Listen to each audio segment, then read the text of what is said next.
লোক দেখানোর জন্য। এক বিয়েই নামাজ পড়ে না, যাবে বিয়ের ভাই।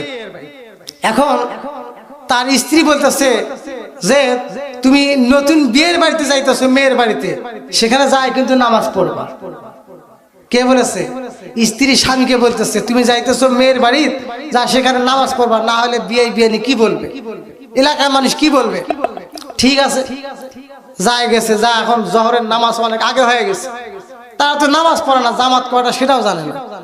এখন নামাজ পড়তে যাবে, এখন ওই মেয়ের হলো শ্বশুরকে আবার তার শাশুড়ি বলতেছে যে বিয়ে এসেছে, নামাজ পড়ার জন্য যাইতেছে, তুমিও যাও, না হলে সে বলবে না এরা নামাজ পড়ে না, বিভিন্ন নেগেটিভ ধারণা করবে।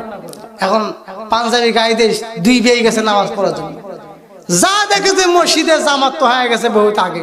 এখন কি করবে? এক বিয়ে বলতেছে বিয়ে জামাত তো হয়ে গেছে, কি করবে, আমি তো সূরা একটাও জানি না। ওই বিয়ে বলতেছে বিয়ে আমি তো সূরা জানি না, আপনি আমার বাড়িতে এসেছেন দেখে আমি নামাজ পড়তে এসেছি।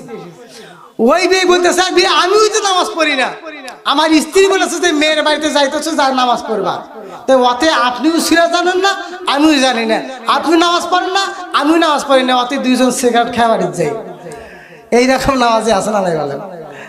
আহারে নামাজি রে, হজ করতে গেছে, হজ করে এসেছে, এখন আলহাজ না বললে হয় না। একটা মাহফিলে ছিলাম, সেখানে শুধু তাকে সভাপতি রাখা হয়েছে, কিন্তু আলহাজ দেয় নাই। আলহাজ পোস্টারে না দেওয়াতে হাইরে রাগ, সর্বনাশ, মাথায় খারাপ। আমি হজ করলাম 8 লক্ষ টাকা দিয়ে, কেন আমাকে আলহাজ দেওয়া হলো না? এই হলো বর্তমানের হাজি, কথা বলেন ঠিক কিনা?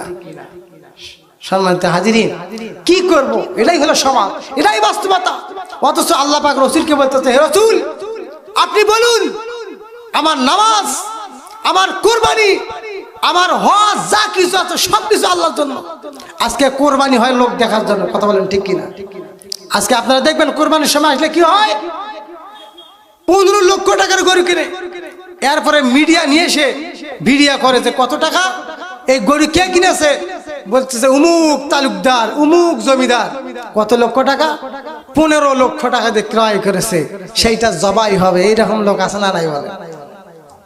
যাই হলো, সপ্তাহে 1 মাসও মাছ কিনে না, হঠাৎ করে দেখবিনি একদিন একটা বড় চা মাছ নিয়ে বাজারে খামাখা, দরকার নাই, কাজ নাই, এমনি মাছ ধরে আছে আর মানে দাঁড়িয়ে আছে, গল্প করতেছে, মানুষ যেন দেখে যে সে মনে হয় বড় বড় মাছ খায়। এইরকম সমাজের লোক আছে না নাই? লোক দেখানো আমরা যা কিছু করি না কেন, এর শাস্তি হলে ভয়াবহ।